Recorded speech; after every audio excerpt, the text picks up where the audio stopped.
The fog hung low, a shroud over the sleeping town. It clung to the weathered tombstones in the churchyard, seeped through the cracks in the old church's foundation. The steeple, a skeletal finger against the moonless sky, seemed to disappear into the mist above.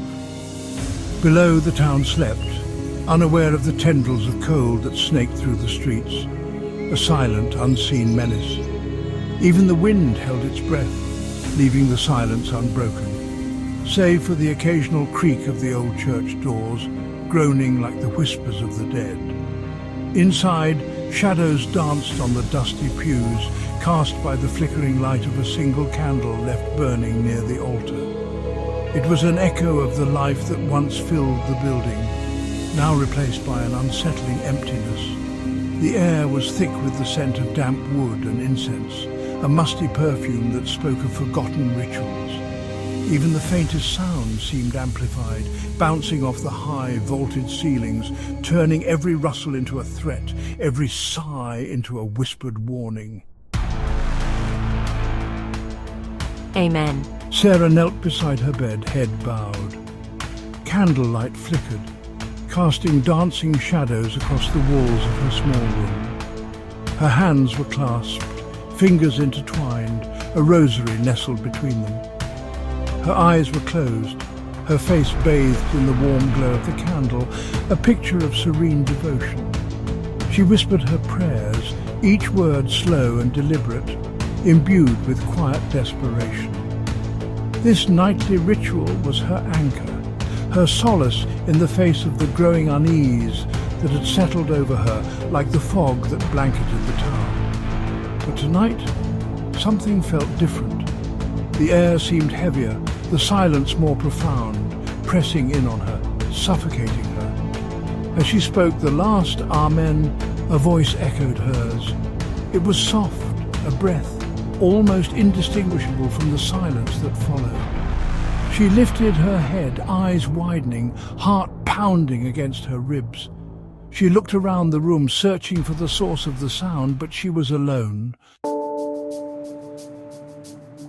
Night after night, the voice returned. It mimicked her prayers, a haunting counterpoint to her pleas for peace. Fear, cold and sharp, became a constant companion. It followed her like a shadow, whispering doubts in her ear.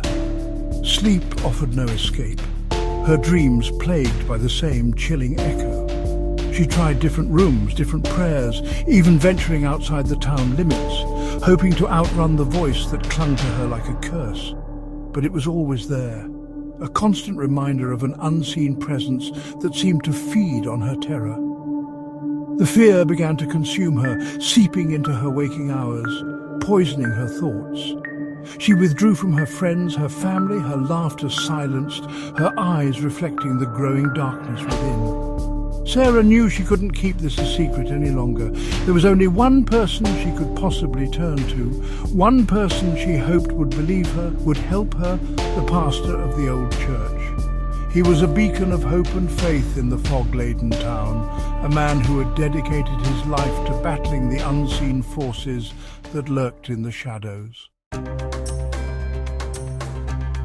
The old church seemed even more ominous in the daylight. The fog had thinned, but not dissipated entirely, swirling around the pastor's feet as he greeted her at the door.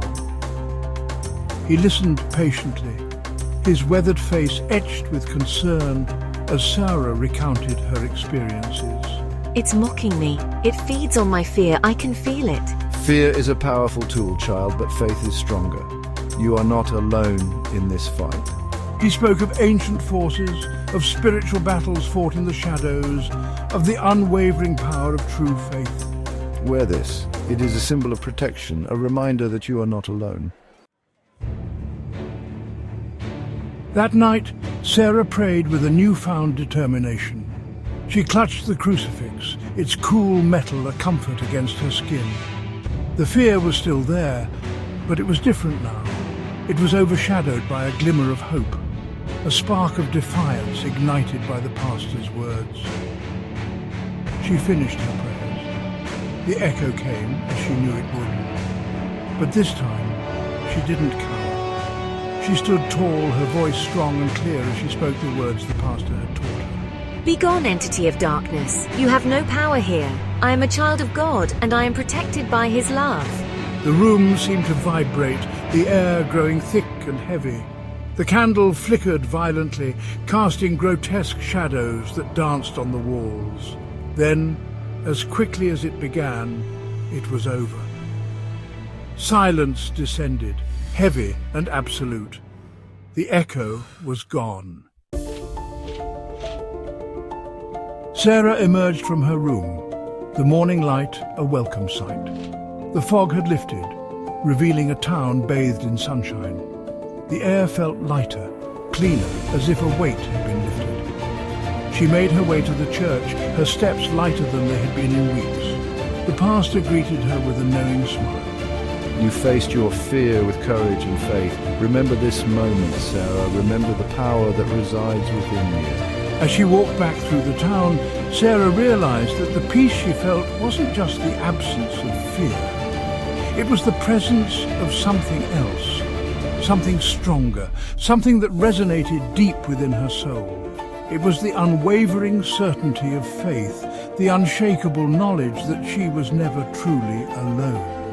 And in that realization, she found a peace that transcended the darkness, a peace that promised to light her way through whatever shadows might lie ahead.